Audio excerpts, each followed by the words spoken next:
कोटली लोहारा से खबर शामिल करते हैं। हमारे C1 न्यूज़ के नुमाइंदा मियां अजमल महमूद से आज 14 रोज़ गुजर गए पर पुलिस गर्दी मुसलसल जारी। सियालकोट डस्का थाना बम्बावाली पुलिस और कब्जा माफिया की तरफ से मियां Adeel Arshad RI bureau chief Gujranwala division 22 news और उनकी टीम पर होने वाले तशद्दुद किए जाने पर मुख्तलिफ सहाफ़ी तंजीमों की तरफ से RP ऑफिस के बाहर एहतजाजी तौर पर जस्टिस कैंप लगा दिया गया।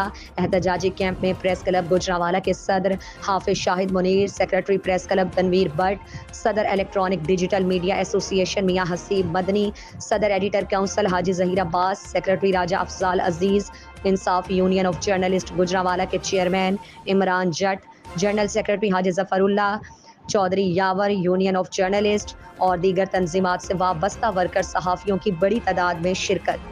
15 रोज़ हो चुका है और हमें पुलिस की तरफ से रोज़ाना की बुनियाद पर एक लॉलीपॉप दिया जा रहा है कि आज करते हैं, कल करते हैं, इंक्वायरी करते हैं। चूँकि इस केस के अंदर मैं समझता हूँ पुलिस का अपना इंटरेस्ट है, क्योंकि कभी पुलिस कहती है फ़लाँ मुलज़म को ना रखे, कभी कहती है ये जो जगह है ऐसे लगता है कि हज्जाज़े मुक़द्दस है कि ये इसको आप ना शामिल ना करें।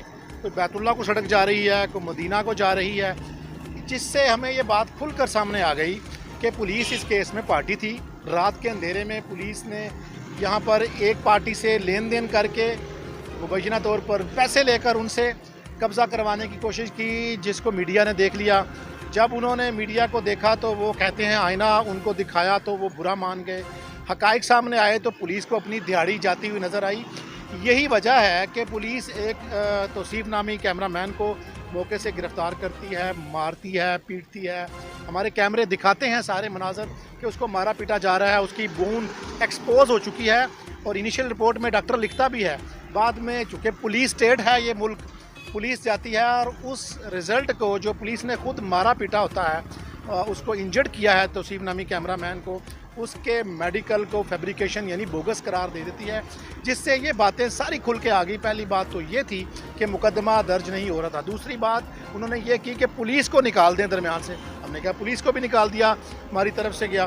फिर कहा गया जी इसको ये ना करें, ये नाम ना लिखें। अब जिससे हमें ये कहानी बिल्कुल खुल के सामने आ गई कि सियालकोट पुलिस से हमें इंसाफ बिल्कुल नहीं मिल रहा था। हम अब आज RPO ऑफिस के बाहर आए हैं।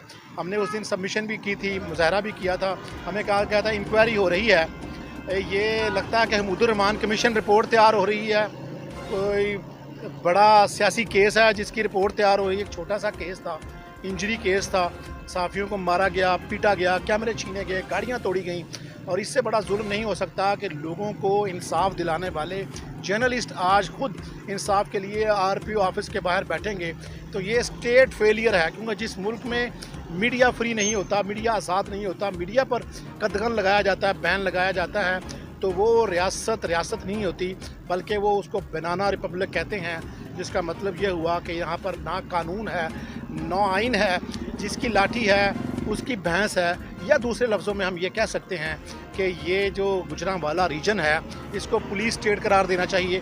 यहाँ पर जो भी इलेक्शन लड़ने जा रहे हैं आने वाले दिनों में, यहाँ पर जो भी MLA हैं उनको इस्तीफ़ा देना चाहिए और अपने अपने इस्तीफ़े DPO सियालकोट को हवाले कर देने चाहिए, क्योंकि वो मुल्क तो चला नहीं रही, चला रहा है इस मुल्क को सियालकोट की पुलिस।